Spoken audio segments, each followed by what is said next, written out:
And to get a job in the fire service today, it's a lot more than just filling out an application and taking a test. It's pretty competitive. Firefighting is very strenuous, both physically and mentally, and it's also a very challenging job. The fire service is no longer just pulling hose and squirting water. It's a much deeper involvement in terms of what we do. And there's a lot of people out there that want it, so you need to be above and beyond everybody else. And by hooking up with someone that is a firefighter and that knows the route, you're able to kind of navigate those waters. The role of a mentor is basically to help a potential candidate get a snapshot of the necessary steps that they will need to take in order to pursue this career. I believe mentoring is really important in the fire service. It provides a one-on-one outlet for the mentee. You got jobs and duties that you do on a daily basis, and with a mentor you have someone you can check in with and become accountable for growth within the fire service. Some of the reasons why mentoring works is because there's a comfort zone that comes from two people having similar values and feeling safe to share information and share experiences. It's paying it forward, if you will, that we take what we've learned and passing it along to future generations.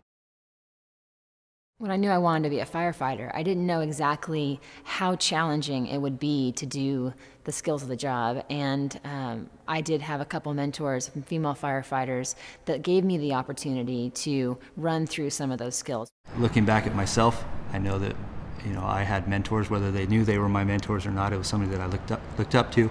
I respected and valued their opinion and respected and valued their knowledge. I was mentored by an older gentleman. He was a captain. He took me in immediately and basically gave me guidance, told me all the unspoken rules, what was expected of me, what my place was within that company, and he also made me feel like I was part of the team as well.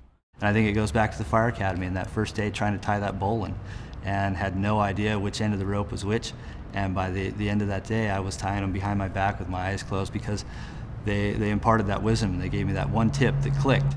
I love being a firefighter, but I know that eventually I'm going to want to promote, and so I have found other captains that share the same core values that I have. When you're looking for promotional opportunities or different avenues, you naturally gravitate to who you think you want to be like. If it's a captain or a battalion chief, somebody that you think that you want to emulate, and you naturally gravitate towards them. And by hooking up with them, I've been able to pick their brain and learn to navigate the waters of, okay, what kind of classes do I need to take? What does it take to be a good captain? I've worked with firefighters who wanted to move on to that next step as engineer. If that person that you are mentoring has a question, they feel that they can come to you without any fear and be able to ask you any question.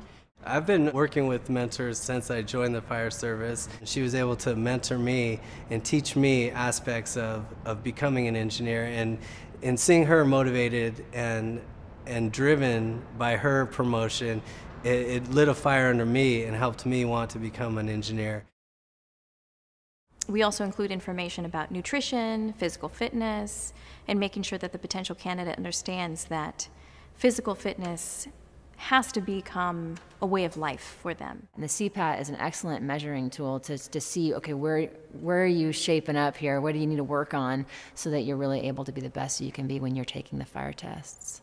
A lot of kids come in, they're not sure where to go from here, how to prepare, how to continue to stay healthy and continue to stay active.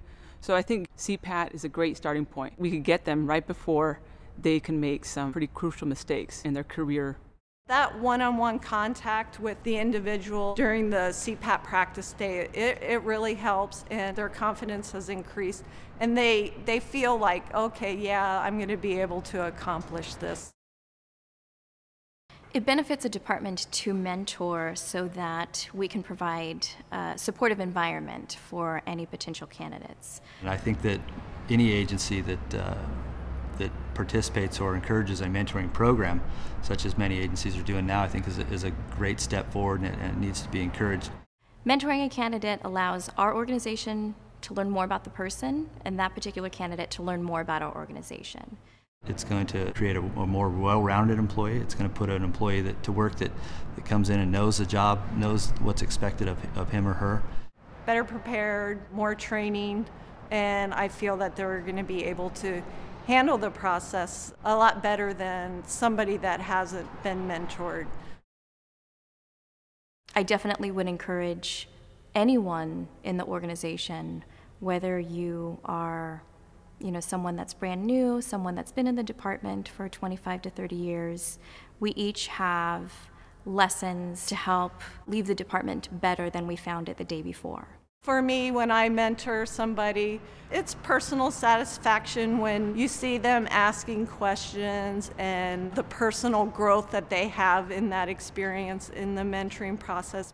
It definitely makes you feel better that you had a hand or an opportunity to make that person promote or to get better at the job or to just overcome a hurdle. I think back to the women that inspired me and helped me along the way, and so when I can pass on a tidbit of knowledge, I feel like I'm paying it forward, and that's a good feeling, just that in and of itself. It gives you a personal satisfaction of knowing that they're moving on and they're growing and developing as a firefighter. It's great. It feels really good to be able to help and to know that you're making a difference in someone else's life.